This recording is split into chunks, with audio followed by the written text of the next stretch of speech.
What arrows really performing for you guys as far as when you look at like whitetail, like maybe like Eastern versus West Coast? What are you guys seeing more of as far as sales go? Do you have that information? 5.0 just blew expectations. I mean, there were a couple of us at Easton that knew it was going to do really well, but I don't think anyone thought it was going to do as well as it did. Well, my thought was maybe it would die off a little bit for hunting season, right? It was going to be a big tack arrow because tack is the driver for the off season, right? Yeah. Total Archery Challenge.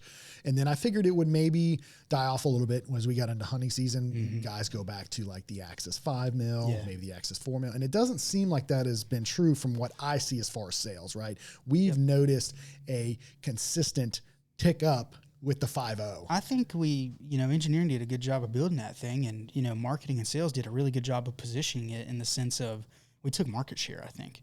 And I think we not necessarily cannibalized some of the Axis sales because Axis still did really well. Yes. But I think it's that we put out a product that people wanted that were buying from other brands and, around that same GPI to OD diameter, that 5 mil spec. And, I'm a big Axis guy, but I mean, I do have some 5.0s built, and that's, for me, the Axis makes sense at my draw length, but I'm shorter than your average draw length, so I can get away with a 340 spine and shoot 420 grains all day long, but most people want a 420 to 450 grain arrow.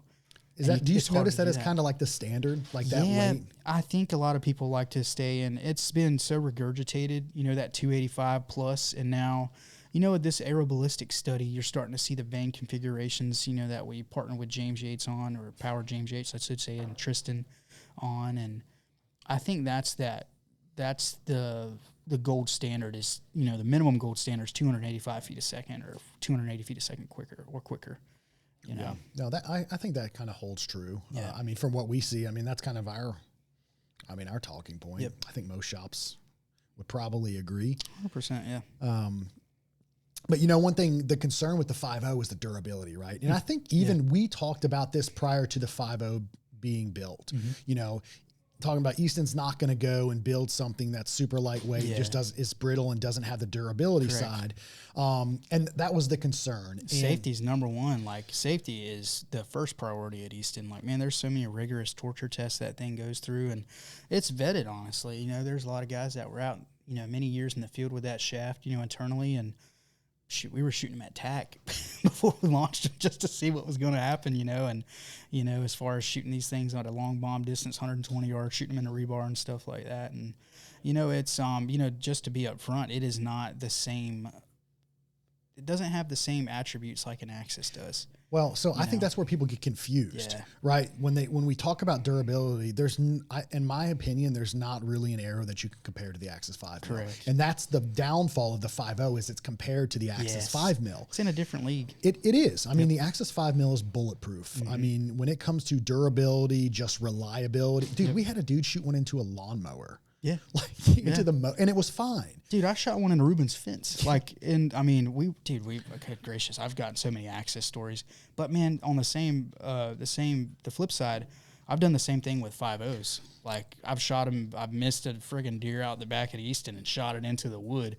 And we're talking the woods lined up, it's probably 3/4 of an inch thick, but behind it there's a post, and me and this guy Ty both shot, but we misranged this deer or something. We both shot over its back and smoked this fence, and we pulled both of our arrows out just fine. Yeah. No, I've shot. So I went to the 5. I've always been an Axis 5 mil guy as well. I went to the 5.0 this year. I shot it all season at tack. Yep. Just see. It was a great tack build, what I built it for. And I was like, you know what? I'm going to carry this over into hunting season. I have had no issues at Total Archery Challenge. Haven't broke one. I shot 3 deer so far with it, all, pass-throughs from North Carolina to Kentucky, from the full, broadside to a full, almost quartering to real hard through the full body cavity, and I've not had one arrow break whatsoever. They've all been paired with, I think, a quality broadhead and a tuned bow. Oh, for sure. Which is important. I think that is a big player. And then, dude, we've shipped out so many of these. I don't even know the total number. It's hundreds and hundreds of thousands of shafts. But, you know, I feel like part of that's just got to our shop the other day. Yeah. We got our booking order in, and boy, are we loaded on some Easton arrows. Well, I think, you know, the volume of that stuff when you ship it out, I think there's a lot of shipping stuff. I've had some photos submitted. I'm like, hey, what does the packaging look like? Dude, there's a clear tire mark over the shaft. Bro, the bag. like, okay, let's talk about shipping right now. Yeah. So just so everyone understands, shipping is the most frustrating part, I think, for us with our e-commerce business. Dude, when we talk about, like, I don't normally want to bash a shipping company, but FedEx, bro, atrocious. Are they bad? Oh, dude, like, just my wife had stuff shipped to our house, and and they're delivering it a county over. Oh, dude, a town over. I had some stuff that was supposed to be for my wife's birthday. It was supposed to be 2 to 3 day FedEx is what it said. Oh, yeah. And that was after it shipped. Well, it ships, within a day of leaving the warehouse, and it took 9 days to get here, like past her birthday. And I'm like, this sucks. Like, and it wasn't coming from internationally. It was coming from New York, going to Utah, But I don't envy those guys in their jobs right now this time of the year. I don't either, but I'll look at some, like, because we ship hundreds of arrows a week. Oh yeah, right. And shipping is the biggest downfall, right? We've had some issues with inserts pull out. Like, I'd say 5.0's been our biggest struggle for whatever reason. Really? As far as inserts pulling out. But I think we've remedied that. Yeah. We've talked about it a little bit before. You get a little bit more. We stopped using, I hot melt everything for a build for myself and for testing. And then when I go to, like, this is going to be the build, I use a permanent glue, right? So we swapped glues, and I think that's remedied the issue for the most part. Yeah. But dude, we ship these arrows to customers, and they're like, our arrows are broke. I can't believe this. And I'm like, okay, we always request pictures too. Like, can you, not that we don't trust you, but can you, so we can remedy this and figure out what the issue is. It's always shipping. It's like somebody took the box and broke it over their knees. Does FedEx take care of people on that? We don't ship FedEx. Yeah, they do. Like, do they give you guys like a credit or like UPS, USPS, we got to file a claim. It's a process, but it puts the customer in a bad position and then us in a bad position. Well, that's the thing is, like, I hate it that, a shop's got to go through that, and then, they got to purchase more product, and we got to ship it out for them right away, and then we got to eat the cost until, we hopefully get reimbursed by the shipping company. 100%. Do you guys, like, do you get it at MSRP or MAP, or do you show the invoice receipt of how much that customer paid for as far as for that product? There's a whole process. So you're not really out. You're just out of time and product. Well, we got to wait for, exactly. Yeah. So we got to double ship this, then we got to eat the shipping costs, Yep. Stuff like that. So, I mean, it's a headache, and especially this time of year, it's obviously the worst because shipping is incredibly busy. Black Friday sales and then holiday coming up. Yep. So it's wild. But yeah, dude, 5.0 has been absolutely phenomenal.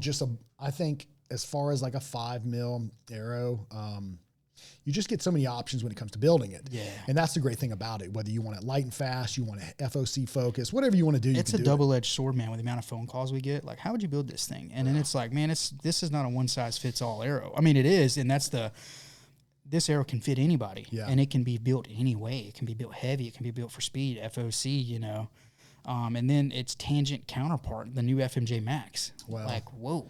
So, yeah, you sent me some of those, which I'm going to Texas here in literally a couple days. You're going to love that arrow, dude. Yeah, wow.